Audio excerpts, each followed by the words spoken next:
We begin tonight with news from the education sector. As schools recover from Hurricane Melissa, preparations are underway to ensure teaching and learning resume in the new year. Now, Louisville High School in St. Elizabeth is among the many schools getting ready. Anthony Atkinson has details. Sections of Louisville High School were damaged by Hurricane Melissa. But come January, classes will resume for most students at the New Market St. Elizabeth-based institution.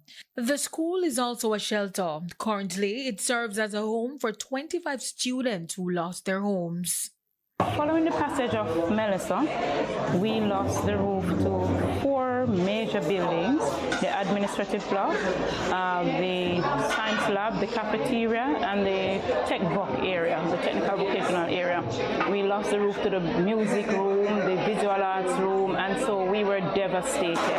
We lost resources and equipment used in the office area. We lost printers, laptop, a numerous amount of resources. We lost some very, very important documents which we managed to salvage. Still, teachers who are themselves hurricane victims are gearing up to return to the classroom. They were recently feted by founder of Balancing Act Education and Community Support Foundation, Prim Lewis.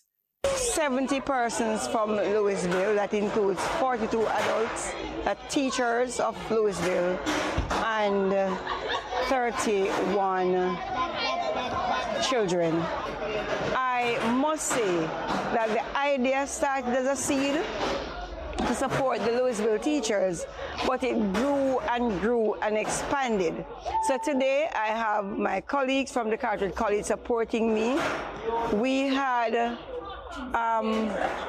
Mr. Bennett from Kingston from the Gift of Love Foundation supporting me with toys for the children.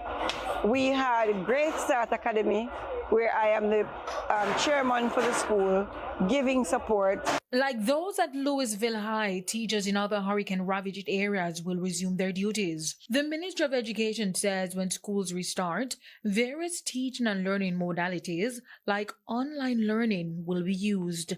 And it is for this reason JTA President Mark Maliver says very early in the new year, the JTA will be back to the wage negotiation table with the government.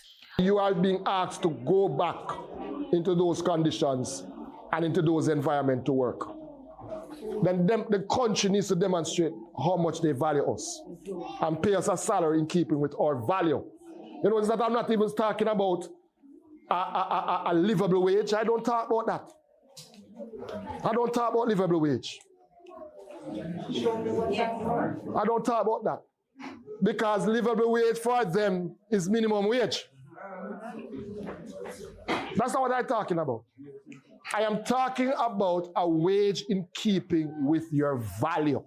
On December 15, the JTA wrote to the finance minister requesting a resumption of wage talks, citing unpaid increments, expired contracts since April 2025, and frustration with the government's handling of the negotiations.